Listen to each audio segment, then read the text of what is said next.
World news के sponsor हैं स्वागत, अदरक, लहसुन और मसाले 100% प्योर एंड हाइजीनिक। अस्सलाम वालेकुम, आदाब। मैं हूं खलील फरहात। वर्ल्ड न्यूज़ की शुरुआत करते हैं हेडलाइंस से। फ़लस्तीनी बच्चों को भी शूट करने जैसे बयान देने वाले नेतन्याहू से ज़्यादा एग्रेसिव नेफ्ताली बेनेट बनेंगे इजरायली पीएम, फ़लस्तीनियों में तशवीश।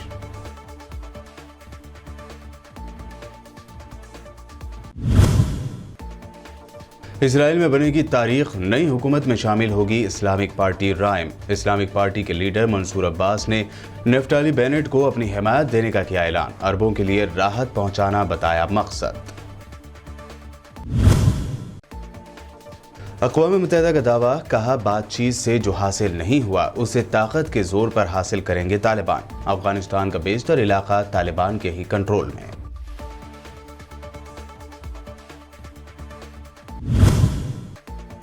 जम्मू कश्मीर और पाकिस्तान के पीएम इमरान खान की बढ़ी बेचैनी, फिर की बातचीत की पेशकश। कहा कश्मीर में दोबारा बहाल हुए पुराने हालात तो भारत से बातचीत के लिए है तैयार, सियासी समझौते पर जोर।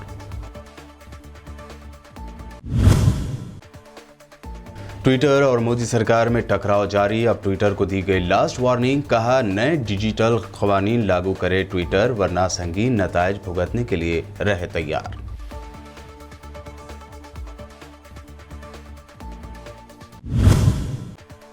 और मोदी सरकार पर प्रियंका गांधी के सनसनीखेज दावे। कहा जिस वक्त पीएम मोदी कर रहे थे कोरोना के खिलाफ जंग जीत लेने का दावा, उस वक्त मुल्क में थी ऑक्सीजन और बेड्स की कमी। झूठी तशहीर में मुलविस मोदी सरकार ने नहीं दिया इस तरफ कोई ध्यान।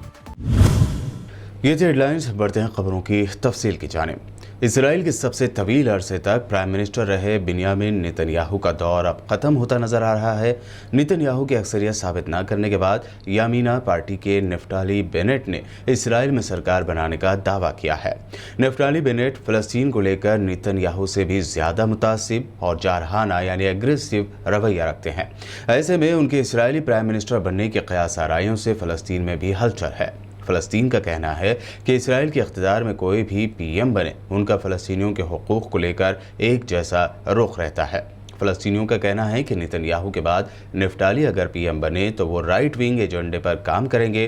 पीएलओ के नुमाइंदे बासिम अल-सलाही ने कहा कि नेफ्ताली बेनेट नेतन्याहू से अलग नहीं है। वो ये साबित करना चाहेंगे कि वो फ़लस्तीन को लेकर कितने जारहाना यानी एग्रेसिव है।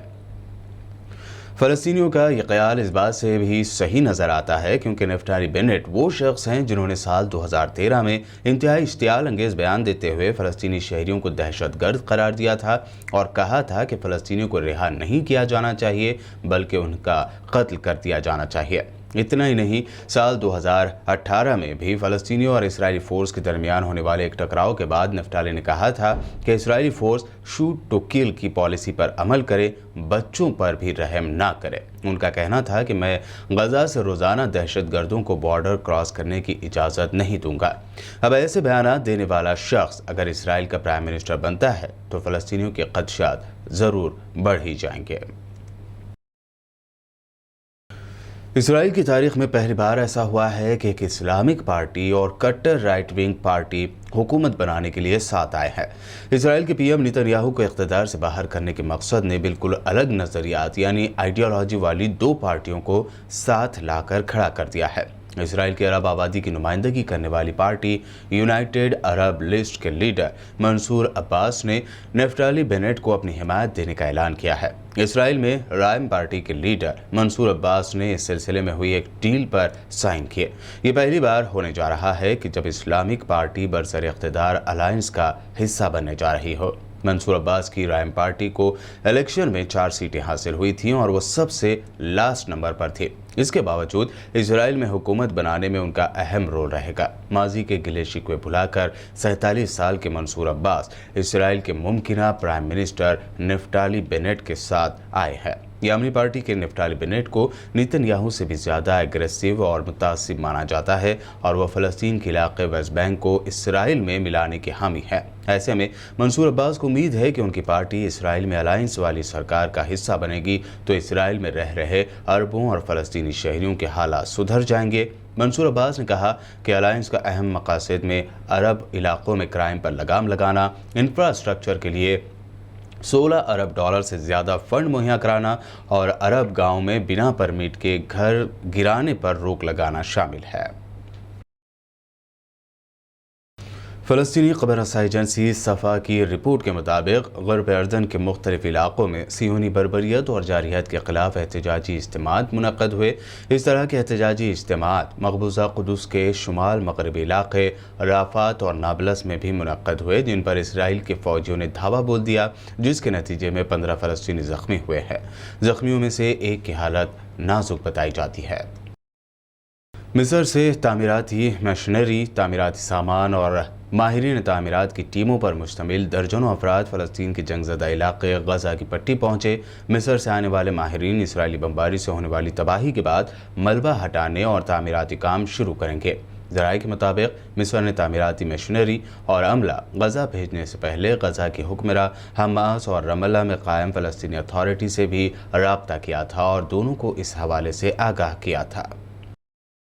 अक़वाम मुत्तहिदा के रुकन ममालिक की इंटेलिजेंस के नए जायज़े में कहा गया है कि तालिबान अमेरिका और इत्तेहादी अफवाज के अफ़गानिस्तान से इनक़िला के बाद वो सब कुछ ताकत से हासिल करने के लिए तैयार हैं जो कुछ वो मुज़ाकरात की मेज़ पर हासिल नहीं कर सके हैं। अक़वाम मुत्तहिदा की सैंक्शनर मॉनिटरिंग टीम यानी पाबंदियों का जायज़ा लेने वाली टीम ने अपने रिपोर्ट में खबरदार किया है कि अगरचे तालिबान अभी तक गुज़िश्ता साल अमेरिका के साथ होने वाले मुआहदे की तकनीकी तौर पर तामील कर रहे हैं, लेकिन उन्होंने इख्तियारात पर अपनी गिरफ्त मजबूत कर ली है। वो मुल्क के आधे से ज़्यादा ज़िले इंतज़ामिया सेंटर्स पर डायरेक्टर कंट्रोल रखे हुए हैं और शहरी इलाकों से बाहर 70% इलाके उनके कंट्रोल में है। अफगानिस्तान में सिक्योरिटी फोर्सेज और तालिबान में होने वाली झड़पों में मुतादिद अफराद हलाक और ज़ख्मी हुए हैं। ज़राए के मुताबिक हरात के गवर्नर के तर्जुमान जिलानी फरियाद ने कहा है कि अफगानिस्तान के सूबे हरात के ज़िला गुलरान में 8 तालिबान हलाक और 2 ज़ख्मी हुए, जबकि गौरियान ज़िले में होने वाली झड़प में 6 अफराद ज़ख्मी हुए हैं। इन झड़पों में सिक्योरिटी फोर्सेज के 2 अहलकार जाँ बहक और 6 आम शहरी ज़ख्मी हुए हैं। इसके अलावा काबुल में 2 बम धमाकों के नतीजे में 8 अफराद जाँ बहक और 9 ज़ख्मी हुए। पहला बम धमाका चहार किला में मुसाफिर कार के करीब हुआ, जिसमें 4 अफराद जाँ बहक और 4 ज़ख्मी हो गए, जबकि 4 घंटे बाद दूसरा धमाका हुआ जिसमें कार इस्तेमाल की गई और मुसाफिर गाड़ी को निशाना बनाया गया, जिसके नतीजे में 4 अफराद जाँ बहक और 5 ज़ख्मी हो गए। जम्मू कश्मीर पर पाकिस्तान के प्राइम मिनिस्टर इमरान खान की बेचैनी छुपाए नहीं छुप रही है। वो कभी बातचीत की पेशकश करते हैं तो अगले ही पल बातचीत के लिए शर्त रख देते हैं। अब इमरान खान ने दोबारा बातचीत का पांसा फेंका है।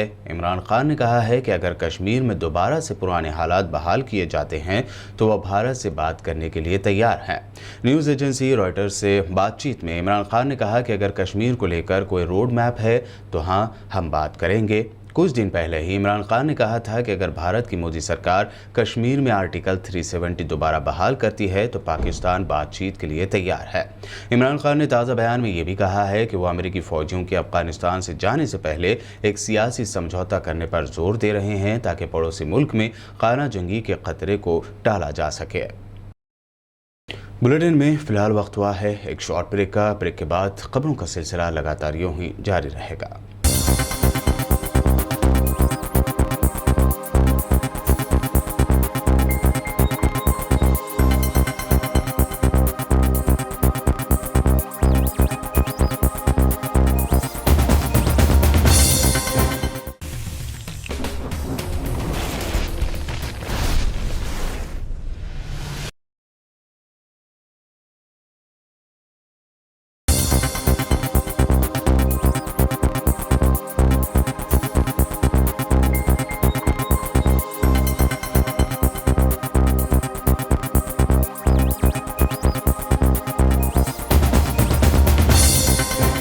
ब्रेक के बाद आपका दोबारा खैर मकदम है। बढ़ते हैं मज़ीद अहम खबरों की जानिब। आज यौम माहौलियात के मौके पर पीएम मोदी ने वीडियो कॉन्फ्रेंसिंग के जरिए दावा किया है कि भारत ने दुनिया के सामने मिसाल पेश की है। साथ ही मोदी ने यह भी दावा किया कि इकोनॉमी इकोलॉजी दोनों एक साथ चल सकते हैं और भारत ने यही रास्ता चुना है। आज भारत दुनिया के सामने एक उदाहरण प्रस्तुत कर रहा है कि जब पर्यावरण की रक्षा की बात हो तो जरूरी नहीं है कि ऐसा करते हुए विकास के कार्यों को भी अवरुद्ध किया जाए। इकोनॉमी और इकोलॉजी, इकोनॉमी और इकोलॉजी दोनों एक साथ चल सकती हैं, आगे बढ़ सकती हैं, और भारत ने यही रास्ता चुना है। कांग्रेस के साबिक सदर राहुल गांधी ने आज माहौलियात के आलमी दिन के मौके पर कहा कि ज़मीन और माहौलियात की हिफाजत करना हमारी अहम जिम्मेदारी है। राहुल गांधी ने ट्वीट किया कि हमारी ज़मीन, हमारा माहौल हम सबकी जिम्मेदारी है। कांग्रेस पार्टी ने भी माहौलियात के आलमी दिन पर अपने सरकारी पेज पर ट्वीट किया कि माहौलियात का आलमी दिन हर साल याद दिलाता है कि हमें अपने घरों की हिफाजत और ख़ास तौर पर माहौलियात को बहाल करना है और अपनी ज़िंदगी में तब्दीलियाँ लाकर माहौलियात की हिफाजत करनी है। ट्विटर और मरकज़ की मोदी सरकार में जारी टकराव थमने का नाम नहीं ले रहा है। मोदी सरकार ने माइक्रो ब्लॉगिंग साइट ट्विटर को आखिरी वार्निंग दी है कि नए डिजिटल क़वानीन को फौरी लागू करे, वरना गंभीर नतायज भुगतने पड़ सकते हैं। Ministry of electronics and information technology के ग्रुप कोऑर्डिनेटर राकेश माहेश्वरी की जानिब से 5 जून को ट्वीट कर लिखे गए लेटर में कहा गया है कि ट्विटर के लेटर में ना तो नए डिजिटल क़वानीन को लागू करने पर वजाहत दी गई है और ना ही उसे अमल में लाया गया है। मिनिस्ट्री ने साफ तौर पर कहा है कि अगर ट्विटर ने नए डिजिटल क़वानीन को नहीं माना तो आई एक्ट 2000 की दफ़ा 79 के तहत उसका इंटरमीडियरी का कानून दर्जा ख़त्म किया जा सकता है। ट्विटर ने आरएसएस चीफ मोहन भागवत के ट्विटर अकाउंट से ब्लू टिक हटा दिया है। इससे पहले कंपनी ने आरएसएस के कई बड़े लीडरों के प्राइवेट अकाउंट को अनवेरीफाई किया था। यही नहीं, मुल्क के नायब सदर वेंकैया नायडू के पर्सनल अकाउंट से भी ब्लू टिक हटाते हुए कहा था कि 6 महीने से ये अकाउंट लॉगिन नहीं हुआ था। हालांकि बाद में ट्विटर ने वेरीफाई का ब्लू टिक दोबारा नायब सदर के अकाउंट पर लगा दिया है। दूसरी जानिब आरएसएस के बड़े लीडरों के ट्विटर अकाउंट से भी ब्लू टिक को हटा दिया गया है। जिन संघीय लीडरों के अकाउंट से ब्लू टिक हटाया गया है उनमें सुरेश सोनी और अरुण कुमार शामिल हैं। इसके अलावा संघ लीडरों सुरेश जोशी और कृष्ण गोपाल के हैंडल से भी ब्लू टिक हटाया गया है। कांग्रेस जनरल सेक्रेटरी प्रियंका गांधी ने कोरोना की दूसरी लहर में अस्पतालों में बेड की कमी पर मोदी सरकार से तीखे सवाल पूछे हैं। प्रियंका गांधी ने कहा कि जिस वक्त पीएम मोदी जी कोरोना से जंग जीत लेने का ऐलान कर रहे थे, उसी वक्त मुल्क में ऑक्सीजन, आईसीयू, वेंटिलेटर्स और बेड की तादाद कम की जा रही थी, लेकिन झूठी तशहीर में मुलव्विस सरकार ने इस जानिब कोई ध्यान नहीं दिया। उन्होंने कहा कि सितंबर 2020 में भारत में 2,47,972 ऑक्सीजन बेड थे, जो 28 जनवरी 2021 तक 36% घट गए। प्रियंका गांधी ने कहा कि पिछले साल हेल्थ इश्यूज की पार्लिमानी कमेटी ने कोरोना की तबाही का जिक्र करते हुए अस्पताल के बेड, ऑक्सीजन व दीगर की दस्तयाबी पर खुसूसी फोकस करने की बात कही थी, मगर मोदी सरकार का ध्यान कहीं और था। उन्होंने कहा कि साल 2014 में हुकूमत में आते ही हेल्थ बजट में 30% की कटौती करने वाली मोदी सरकार ने साल 2014 में 15 एम्स बनाने का ऐलान किया था। उसमें से एक भी एम्स आज एक्टिव अस्पताल के तौर पर काम नहीं कर रहा है। कोरोना वबा की दूसरी लहर से दिल्ली में लगाए गए लॉकडाउन को अब दिल्ली सरकार धीरे धीरे अनलॉक कर रही है। दिल्ली के सीएम अरविंद केजरीवाल ने ऐलान किया है कि ऑड इवन फार्मूले से बाजार खुलेंगे। सीएम केजरीवाल ने कहा कि अब कोरोना की हालत काफ़ी कंट्रोल में है। सीएम ने साथ ही मेट्रो ट्रेन सर्विस को 50% गुंजाइश के साथ शुरू करने का भी ऐलान किया। दवाइयों को लेकर 2 अहम निर्णय किए गए। एक तो ये कि इस वेव में ये देखा गया कि व्हाट्सएप खूब तेजी से, व्हाट्सएप के ऊपर दवाइयाँ खूब तेजी से प्रिस्क्राइब की जा रही थी और उसके ऊपर मतलब बात फैल जाए कि ये दवाई बड़ी अच्छी है, तो पूरे समाज के अंदर, पूरे शहर के अंदर, पूरे देश के अंदर उस दवाई की अफरा तफरी मच जाती है। तो एक डॉक्टर्स की और एक्सपर्ट्स की टीम बनाई जाएगी। अगर किसी दवाई की डिमांड होती है तो वो डॉक्टर्स एग्जामिन करके बताएं कि इस दवाई से कोरोना में फायदा होगा कि नहीं होगा। अगर डॉक्टर कहते हैं होगा तो सरकार उस दवाई को मुहैया कराने की कोशिश करेगी, और डॉक्टर अगर कहते हैं कि ये दवाई बिल्कुल बेकार है, इससे कोरोना में कोई फायदा नहीं होगा और लोग इसके पीछे भागना बंद करें, तो जनता को उसके बारे में जागरूक किया जाएगा कि इस दवाई के पीछे भागना बंद कीजिए। एक ये। दूसरा, जो जो इम्पोर्टेंट दवाइयाँ हैं उनकी लिस्टें बना ली गई हैं उसका कितना बफर, कितना स्टॉक चाहिए होगा, उतना बफर स्टॉक क्रिएट किया जाएगा। एक्सपायरी डेट्स किस दवाई की कितनी है, एक्सपायरी डेट्स को ध्यान में रखते हुए उन सभी दवाइयों का बफर स्टॉक क्रिएट किया जा रहा है, ताकि अगर जरूर, और प्राइवेट अस्पतालों के भी आदेश दिए जा रहे हैं कि वो भी अपने बफर स्टॉक्स इस तरह से तैयार रखें ताकि अगर महामारी आती है तो हम उसके लिए तैयार रहें। इसके अलावा 2 जीनोम सीक्वेंसिंग लैब्स बनाई जा रही हैं एलएनजेपी हॉस्पिटल में और आईएलबीएस में, ताकि हमें भी पता रहे कि दिल्ली के अंदर जो भी वेरिएंट आ रहा है वो वेरिएंट कौन सा वेरिएंट है, पुराने वाला है या कोई नया वेरिएंट आ गया है, और हमें इस बारे में क्या एहतियात बरतने की ज़रूरत है, हम एक्सपर्ट से पूछ सकते हैं। मुल्क के फ्रंटलाइन वॉरियर्स डॉक्टरों पर तौहीन-आमेज़ रिमार्क पास करने पर रामदेव के खिलाफ लगातार कार्रवाई करने का दबाव बढ़ता जा रहा है। अब झारखंड आईएमए ने रामदेव को लीगल नोटिस भेजा है। आईएमए झारखंड ने रामदेव को आयुर्वेद और एलोपैथी के दरमियान की लड़ाई बनाने की कोशिश करने, मरने वाले डॉक्टरों की तौहीन और एलोपैथिक इलाज पर सवाल उठाने समेत कई पॉइंट पर 14 दिनों के अंदर रिटर्न यानी तहरीरी गलती कबूल करने को कहा है, नहीं तो एफआईआर दर्ज कराने की वार्निंग दी गई है।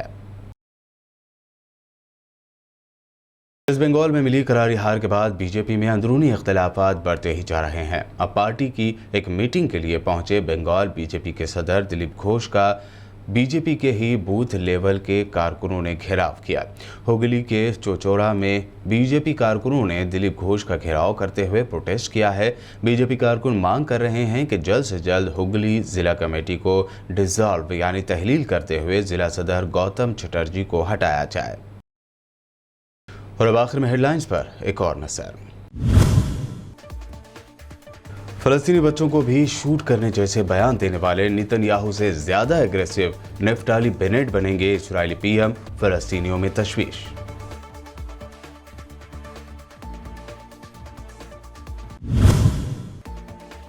इजराइल में बनेगी तारीख, नई हुकूमत में शामिल होगी Islamic party rhyme. Islamic party के लीडर मंसूर अब्बास ने नेफ्ताली बेनेट को अपनी हिमायत देने का किया ऐलान। अरबों के लिए राहत पहुंचाना बताया मकसद।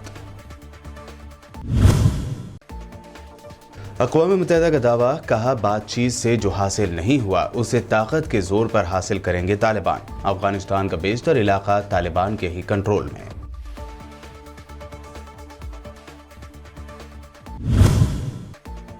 जम्मू कश्मीर और पाकिस्तान के पीएम इमरान खान की बढ़ी बेचैनी, फिर की बातचीत की पेशकश। कहा कश्मीर में दोबारा बहाल हुए पुराने हालात तो भारत से बातचीत के लिए है तैयार, सियासी समझौते पर जोर।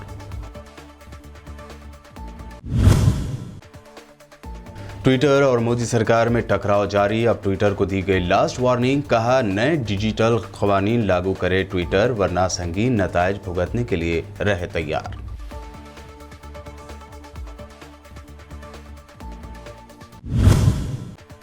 और मोदी सरकार पर प्रियंका गांधी के सनसनीखेज दावे। कहा जिस वक्त पीएम मोदी कर रहे थे कोरोना के खिलाफ जंग जीत लेने का दावा, उस वक्त मुल्क में थी ऑक्सीजन और बेड्स की कमी। झूठी तशहीर में मुलविस मोदी सरकार ने नहीं दिया इस तरफ कोई ध्यान। वर्ल्ड न्यूज़ में ये थी अब तक की अहम नेशनल और इंटरनेशनल न्यूज़। वीडियोस हमारे यूट्यूब और फेसबुक पर लाइक ज़रूर करें। मज़ीद अपडेट्स के लिए देखते रहिए बीपीएन चैनल।